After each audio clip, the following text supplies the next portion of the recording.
B learning subject science of class 8। This is our third period. Last period में हमने crops के बारे में समझा था, अब इसके टाइप्स के बारे में समझेंगे।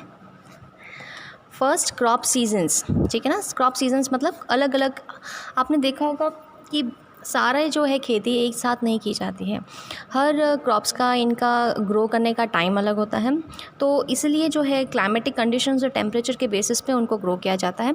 देखते हैं, various crops require different climatic conditions और temperature for their growth and completion of their life cycle. तो डिपेंडिंग अपॉन द सीजन्स के हिसाब से उनका ग्रोथ होता है, इसलिए इसको हम लोग क्या कहते हैं, क्रॉप सीजन। फर्स्ट है खारिफ क्रॉप कहा जाता है इसको।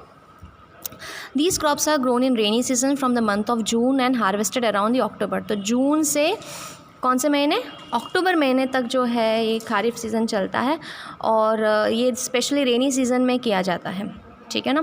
तो जैसे बारिश आती है जून में, तो इनकी खेती शुरू हो जाती है और अक्टूबर मंथ तक इनको काटा जाता है। तो example, paddy means rice, pigeon pea अरहर दाल आता है, मेज़, मक्का, कॉटन, सोयाबीन एंड ग्राउंडनट, ये सारे खारिफ क्रॉप होते हैं, ठीक है।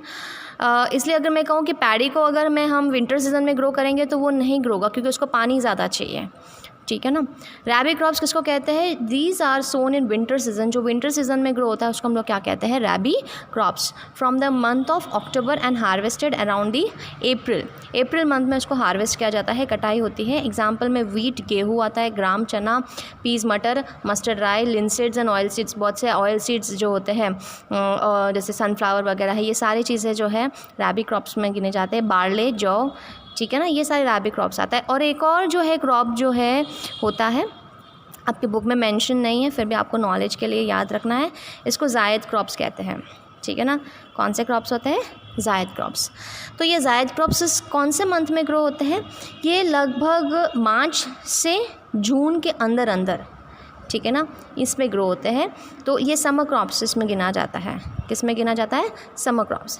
क्यों समर क्रॉप्स इसमें, आपने बहुत से ऐसे क्रॉप्स देखे होंगे, जैसे वाटरमेलन, ये गर्मियों के मौसम में आपने वाटरमेलन खाए होंगे, मस्क मेलन खाए होंगे, ठीक है ना। तो ये स्पेशली फ्रूट्स वगैरह जो है वो इस महीने में ज़्यादा ग्रो होती है, 3 मंथ या 4 मंथ का इनका पीरियड रहता है। तो इनको हम लोग कौन से क्रॉप्स कहते हैं, जायद क्रॉप्स। तो यहाँ तक आज हम पढ़ेंगे, क्योंकि इसमें क्वेश्चन आंसर्स बहुत ज़्यादा है, तो मैं अलग अलग जगह पे आपके क्वेश्चन आंसर्स बता देती हूँ आपको। Page number 18, first question and second question. अभी आपको किस तरीके से करना, difference between रैबी and kharif crops, इस तरीके से आपको बीच में लाइन बना के खारिफ और रैबी क्रॉप्स के बारे में लिखना है। पहले उसकी डेफिनेशन हो जाएगी और सेकंड पॉइंट उसका एग्जांपल्स। सेकंड क्वेश्चन के बारे में मैं आपको बता देती हूँ। क्वेश्चन क्या है, paddy cannot be grown in winter season, ठीक है ना। पैडी जो है विंटर सीजन में ग्रो क्यों नहीं हो सकता है, क्योंकि पैडी जो है ये राइस क्रॉप होता है जिसको पानी ज़्यादा चाहिए। तो आपको क्या लिखना है, paddy crops require more water and warm climate, so it cannot be grown in winter season. ये मैंने क्वेश्चन आपको फर्स्ट और सेकेंड क्वेश्चन ये क्लास वर्क में आपको करना है। होमवर्क में आपको पेज नंबर जो है 20 में जाना है, ठीक है ना। थर्ड क्वेश्चन, यहाँ पे give examples each of kharif and रैबी crops. तो अभी जैसे हमने खारिफ और रैबी के बारे में पढ़ा है, उनके सिर्फ एग्जांपल्स आपको लिखना है, आपको सेल्फ करना है। और एक क्वेश्चन है 7th question, that is if wheat is grown in kharif season what will happen, discuss. अब ये क्वेश्चन आता है, इसका आंसर रहेगा ऐसा कि if wheat is grown in kharif season, देखो वीट को ठंडा कोल्ड क्लाइमेट चाहिए, तो खारिफ सीजन में वो ग्रो नहीं हो पाएगा, ठीक है ना। तो क्या हो जाएगा अगर खारिफ सीजन में उसको ग्रो करेंगे, तो इट वोंट ग्रो प्रॉपरली। आपको क्या लिखना है, the wheat is sown in kharif season, it won't grow properly because it requires cold climate for the growth, ठीक है ना। उसको ठंडा जो है क्लाइमेट चाहिए। तो आपको ये इस तरीके से आंसर लिखना है, मैंने आपको ओरली बता दिया, आपको लिखना है।